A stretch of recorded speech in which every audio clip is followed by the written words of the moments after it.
Let's switch now to the other thing. Now, this is something I don't know the first thing about. I know nothing about this. I am the last person in the world to be talking about this at all.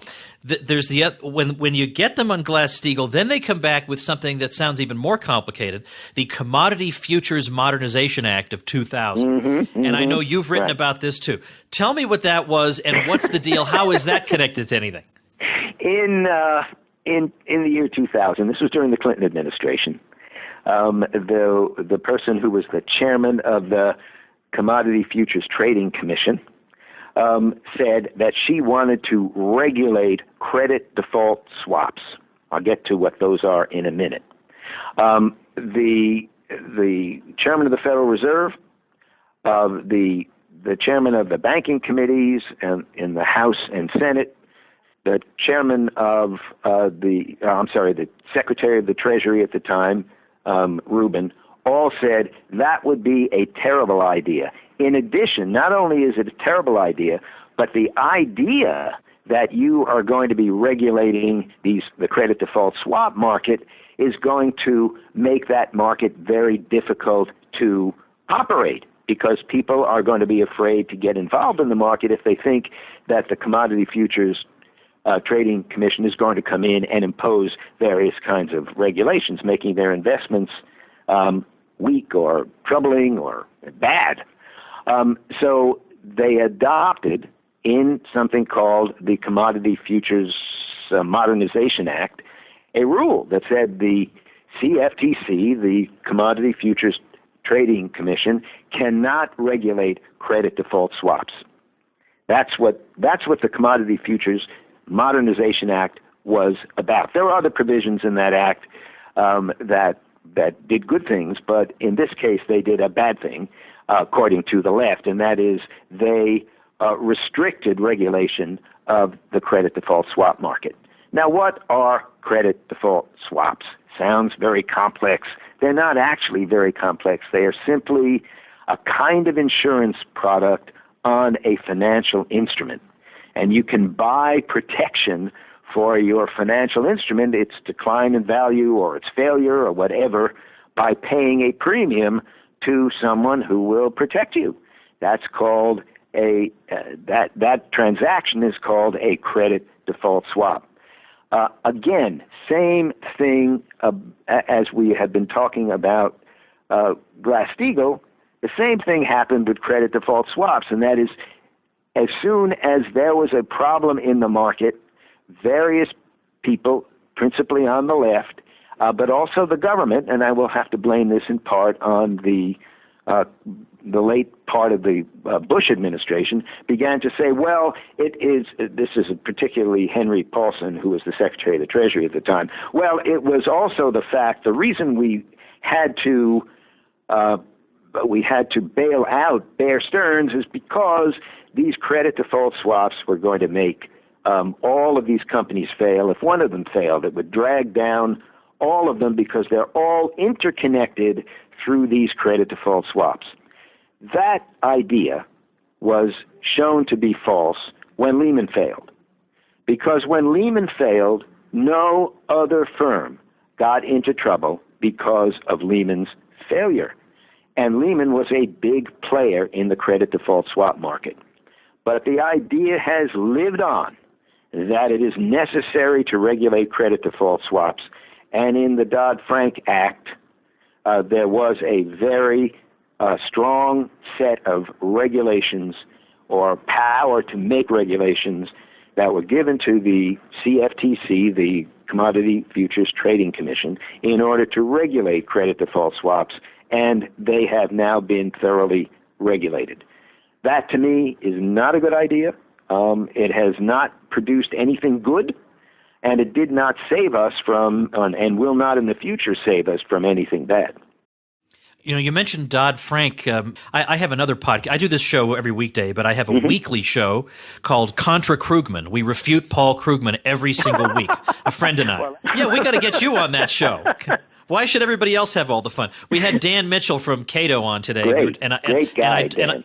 Oh, yeah. And I talked to him about, or we were talking about, Krugman had a column about how Obama's actually been a terrific president, and here are some of his accomplishments. And he gave financial reform as one of his accomplishments. Yeah, right. And I cited an article you wrote maybe 6 months ago connecting Dodd-Frank and the disproportionate burden it places on community banks, small institutions, and that's where small businesses, where a lot of the job growth was coming from, get their credit. And now suddenly we're not seeing job growth coming from small business anymore, and you connected the dots very effectively in that column. Yes. Well, it is true. It is absolutely true that the reason that our economy has not recovered as smartly as it always recovers from steep recessions is because of the Dodd-Frank Act and the burden that it has placed not only on small banks, but also on the financial industry in general. Raised their costs tremendously, made them much more risk-averse than they had been before that. But the major problem with small business is coming from the burdens that have been placed principally on community banks by the Dodd-Frank Act and the behavior of the regulators after Dodd-Frank was adopted. Look, let's put it this way. There are only three major things that have happened in the financial world since Obama became president. One is the Fed cut interest rates down to virtually zero. There's Obamacare, and there is Dodd-Frank. Now, those first two, Obamacare and the Fed cutting interest rates to nearly zero, should stimulate the economy. Obamacare because it added so much more government money into a major sector of the economy, which of course is healthcare. But we haven't had any growth. We've had the slowest recovery ever since the 1960s. And why is that? It can only be one reason, and that is the Dodd-Frank Act. And so people have not seen an increase in their salaries, their compensation. In fact, many of them have seen a decrease. The economy is growing very slowly. We do not have the kind of economic growth that has always made people confident about the future. And as a result, we have a lot of people who are looking at this election as a way of stopping the terrible things that have happened over the last 8 years. Can I ask you just one more thing before I let you go? I'm sure we covered this in the last conversation, but every time I see, anytime I see somebody like Krugman refer to the financial crisis, they always talk about predatory lending. So they think right. they think that predatory lending could bring down. There could be so many loans that were made, for the express purpose of deceiving people, that brought the system down. What do you say to the claim that it was predatory lending on the part of institutions, that they wanted these, that they knew these people couldn't make the payments, but somehow they could make short-term profits that way? Well, there are two things I'd like to say about that. First of all, I was a member of the Financial Crisis Inquiry Commission, the one that studied the crisis. I dissented from their view because I thought they came out with the wrong answer, part of which was that predatory lending occurred and was responsible. It does occur, of course. There are always bad actors in any business, and some predatory lending did occur. But all the time I was on the commission, I said, look, if you think predatory lending is an important factor, give me some data. Show me where it is, how much of it was there, who has calculated all of this. Otherwise, it's just a slogan. And for all the studying that the FCIC did of what led up to the financial crisis, they were never able to provide any data on predatory lending.